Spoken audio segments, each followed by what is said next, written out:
It doesn't have to be perfectly parallel.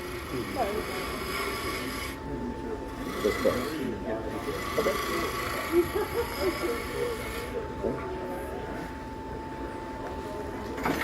So now we're going to use this to spiral with. Okay. And the spiraling function, it's really just a combination of factors to be able to successfully spiral a piece. So you want to get your speed down low. I'm right around 500. It doesn't have to be exact because most of these variable speed lathes, you'll find they're pretty finicky to get to an exact number. So we just want to be as close to it as we can. A little over, a little under. Like this is 586 to 518. You know, it's not giving me any options. Okay. Now, to set up the tool, what we basically want is we want to set it up so that the bottom of the bar cuts on center. Okay. So when we push this out over the rest horizontal, we want the bottom of this bar cutting on center. Okay. The reason why is because this is actually a scraper. It doesn't look like it, but it is. Okay. So we're going to be presenting this in a trailing position. All right. And the cutting action is actually happening right here on the top and the front of the tool. Okay. So by setting it so that the bar is on center, then we're setting it up properly so that we'll be cutting on center when we bring it in and do the work. Okay. What really is necessary is a particular diameter, right? And that diameter is evenly divisible by the number of teeth on this wheel, right? But this is wood turn; it's supposed to be fun, and leave math out of it. So what we're going to do is we're going to take a test cut first, and then I'm going to show you what you need to look for to know that you have a diameter that's going to work. Before we start doing that, let's talk about the tool rest position. Okay, so we already got the cutter set at the right position, so we want to talk about how far the tool rest needs to be because we have all this going on. Okay? So basically what we want is we want the tool rest far enough away that we can work with it, but not so close that the sled will fall off the tool rest. Okay? So what we're going to do first is we're going to bring the tool in, and we're going to, you come straight in, the bottom isn't sharp, so it won't cut.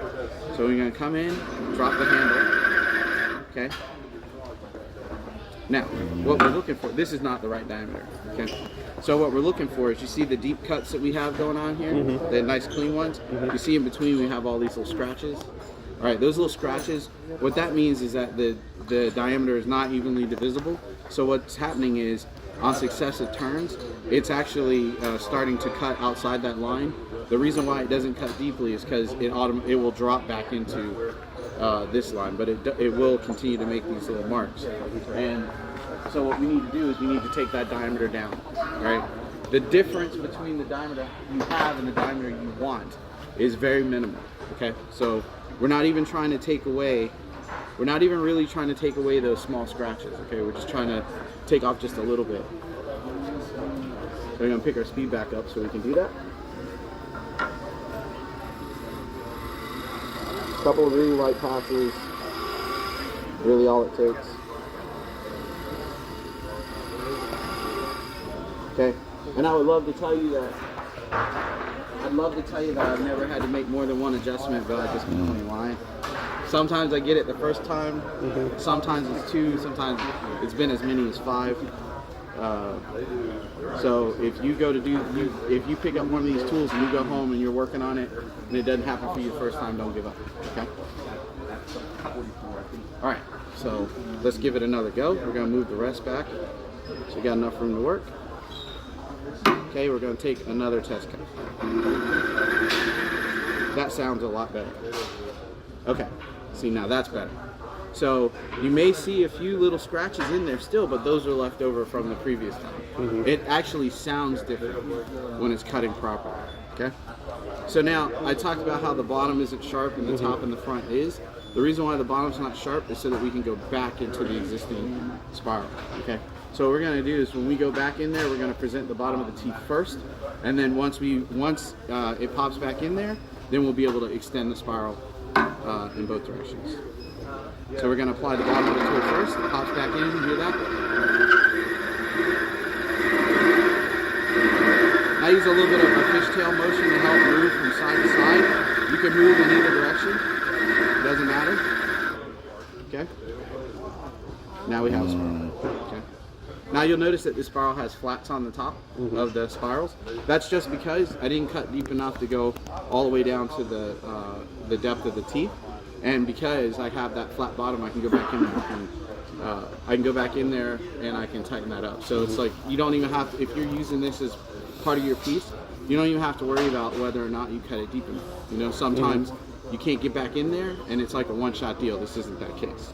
So we can just come back in here, like I said, introduce the bottom of the tool.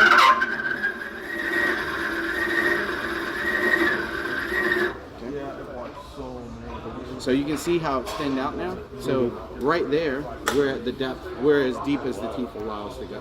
Right. Something else that you might notice is that it's actually kind of neat because now all of my spirals start out with this wide flat on the top. They go down thin, and they go back to the wide. Okay. So again, these tools are like infinite possibilities. I mean, basically, it's up to your imagination and literally playing with it, right? As to what you can come up with. Okay. Because that'll fit the lagoon. Then I'll try to turn this into a little bowl. I'm gonna actually hollow some of this out and show you on the top, like with the tops. If I were to texture, Max, maybe I'll just make a top out of it. But if I were to texture the side like this, or spiral the side, and then cut that face off, you end up with little scallops. So let's give that a go.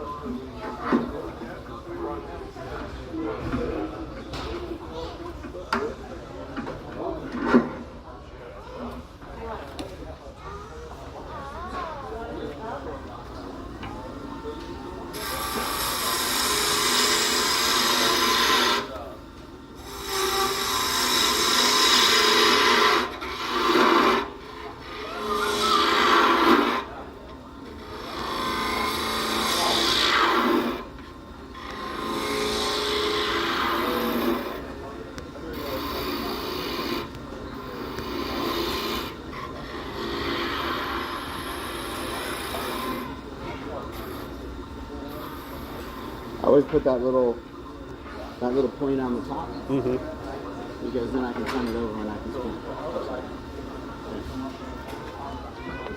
So if you look at the sides, I'm starting to develop those. See, I'm starting to get those little scallops. Right.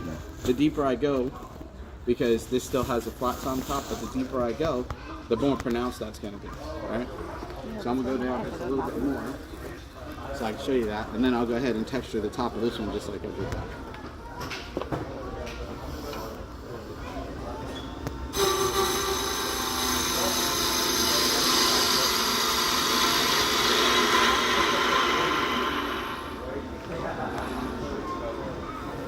Yeah, that's starting to see it now? Okay. So then I grab my texturing tools. And actually, I'm actually going to use the same one I made the spiral with because I want to show you the difference in